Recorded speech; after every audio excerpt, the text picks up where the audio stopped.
Hey guys, this is Domenic from West Island Guitars, and welcome to the channel. Today in the shop series, we've got this really nice Godin session guitar, and it is a Lefty. So we are going to do a setup on it, and here we go. West Island Guitars.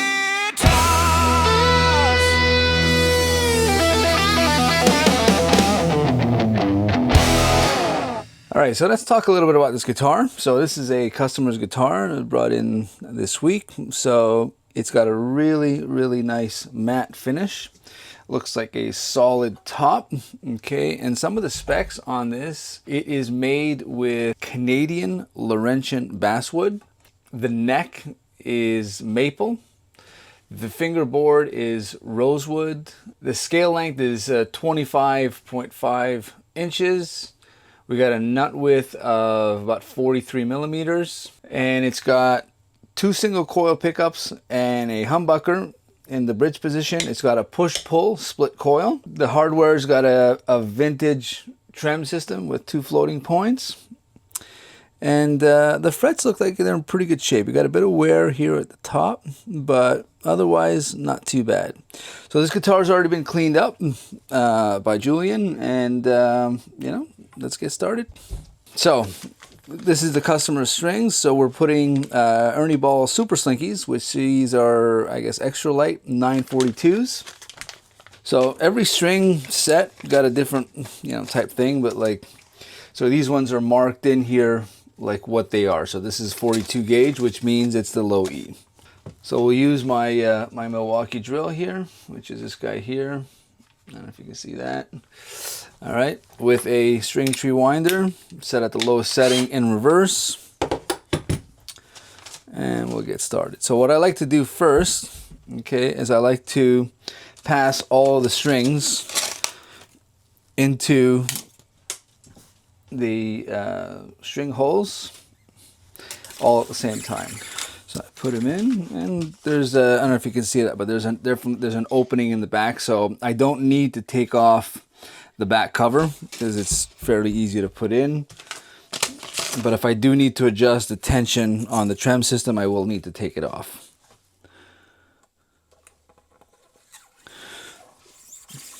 And this is a really kind of good quality guitar, so like putting these in is very easy.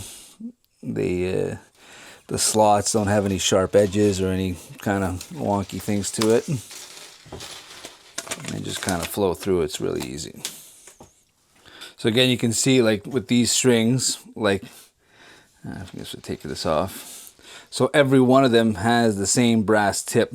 So now, once you get to the, you know, high EBs, you know, you just got to distinguish them and not make sure they're, you know, mixed up, because they all have a different tension and they'll snap or it just won't sound right. So you really got to get the right ones in the right holes.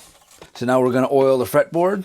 Okay, so I like to use, this is the Dario, I guess, fretboard, you know, fingerboard conditioner, if we're going to call it, but it's basically lemon oil. So I put this on a rag that's already got a lot of oil on it, so I don't need to put too much. And basically I like to hydrate the fingerboard. And you can see here, it really kind of gives it a nice little shine.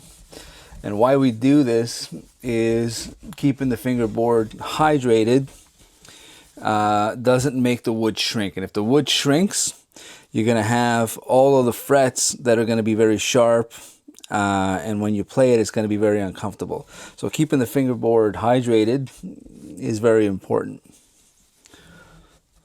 Not that it won't happen, but it will definitely help. Okay, so important tip. So when you're putting the fingerboard oil, you got to wash your hands right away, because it's you don't want to get oil on the rest of the guitar, especially this one's all nice and clean. So we wash our hands before we get back to work. So now before we put the strings on, I'm just going to get an idea of where our fingerboard and our truss rod is here. So what we want to see here is that the gap, I don't know if you can see that, the gap all the way along here on this basically fretboard ruler is even, and there's no visual gaps at the top, the middle, or the bottom. And this guy looks pretty good. So which means our truss rod's neutral.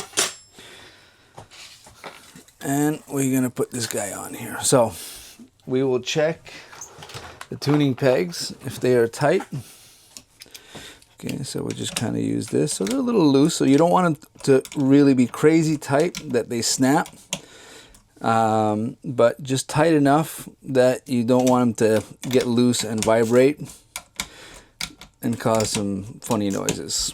Okay, next we're gonna check all the tuners and just give them a little quick tighten.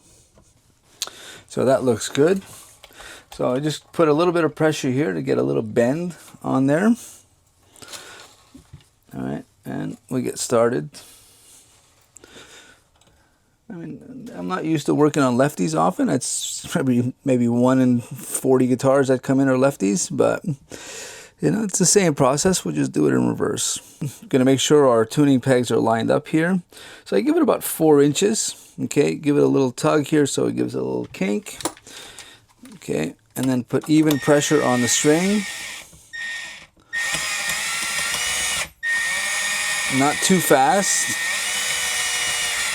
And you just got to know when to stop. So we're going to put it under the string tree. There we go, that looks good.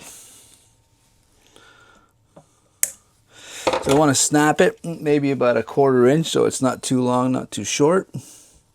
So it doesn't get caught in your fingers when you're trying to tune it or anything in your case.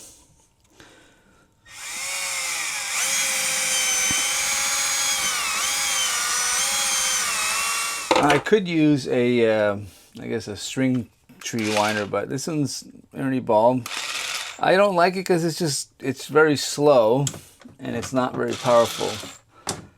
But I do use it from time to time, but I like my Milwaukee. But again, if you're a beginner, yeah, I wouldn't use you know, something that goes too quick, but you just got to go nice and easy.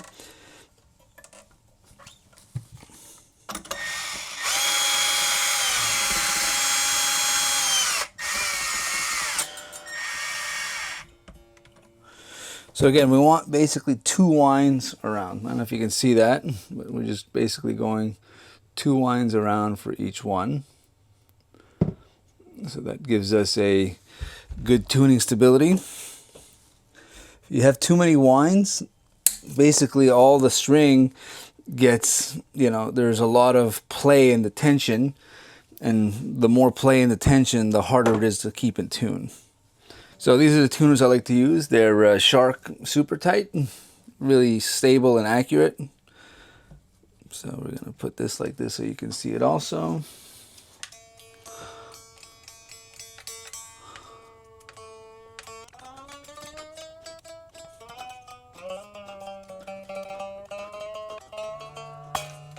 That's pretty close. How about that? So I use a tool to stretch the strings, okay, and this is made by Stu Mac, and it's called Stretcha.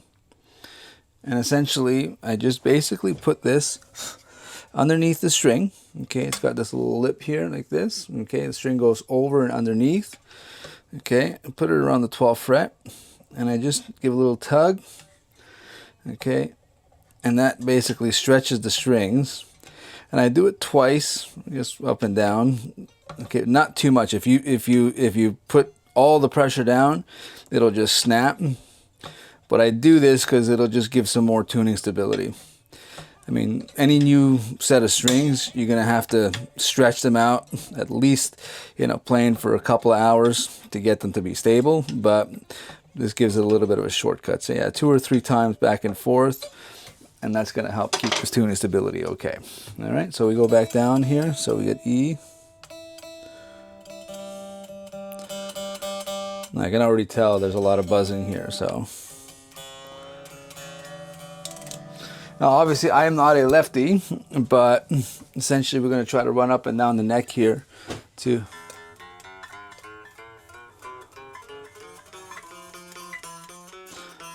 You can hear that. Yeah, so it's really buzzy here.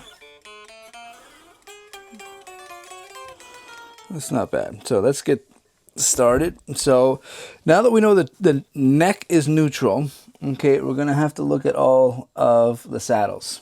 Okay, so the saddles right here, okay, they got little adjustment pins with a little Allen key, and you can raise each one individually. So we're gonna measure. So we've got this string action gauge from Music Nomad that I use. So it's got like little, information here on how high it is. And basically we just measure, okay?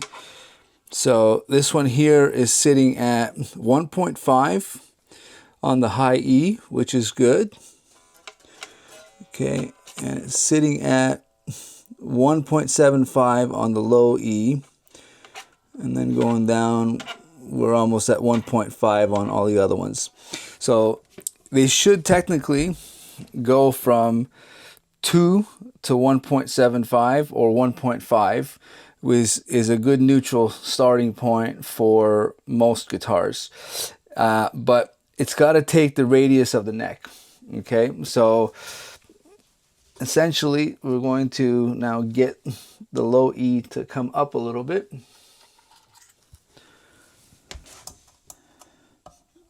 So we're going to give it, let's say, 2 turns on each of the ones that were buzzing before. Okay, and the low E looked like it was pretty good. So we'll tune her again. So obviously raising the saddle is going to be a lot higher. So we're almost a full tone up. So good. So let's give that a whirl. See what that sounds like. So that's a little bit. So we're going to get that guy to come up just a hair. So a half turn. Let's see what that gives.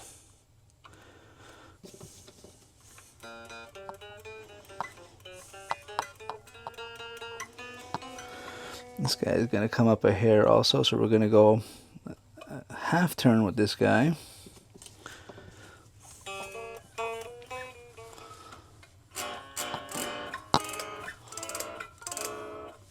So let's tune everything again. And again, I am not a lefty, so kind of playing chords on here is not going to be too easy.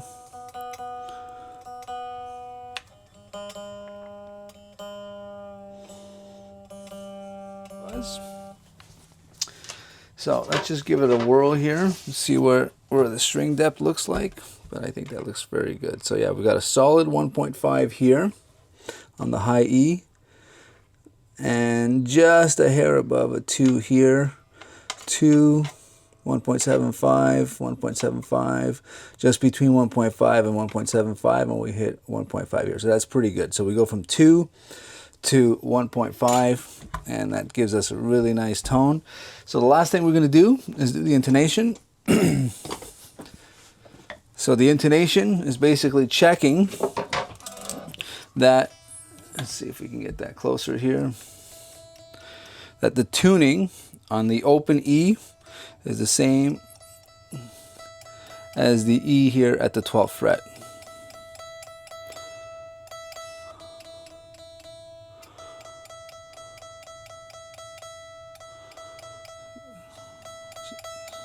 So that's pretty close.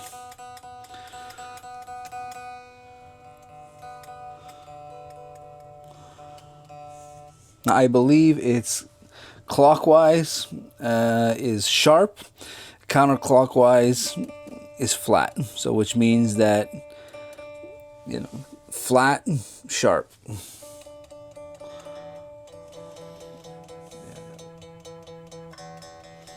Yeah, that's pretty stable. All right, very cool. So now we're going to just check the pickup heights. So we want to make sure that the pickup heights are more or less all the same distance. Okay, so there is a kind of factory, height, but in this case, we basically have our humbucker that is a much more higher output pickup. So he has it set up here that's a little bit lower, so which means it's going to give an even volume between the 2 single coils on the humbucker, which is usually how they're set up. Okay, but we're gonna plug it in and see how we get some sound going.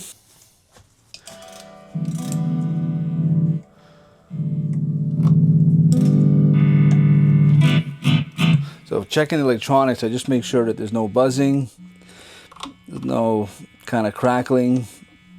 Everything works really smooth. This is a pretty high quality guitar, so it's got good parts. Okay, so this got a push-pull, which means that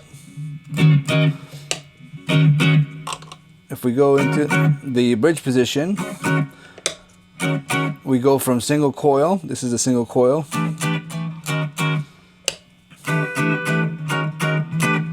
Yeah, it's hard. I can't play chords on this, but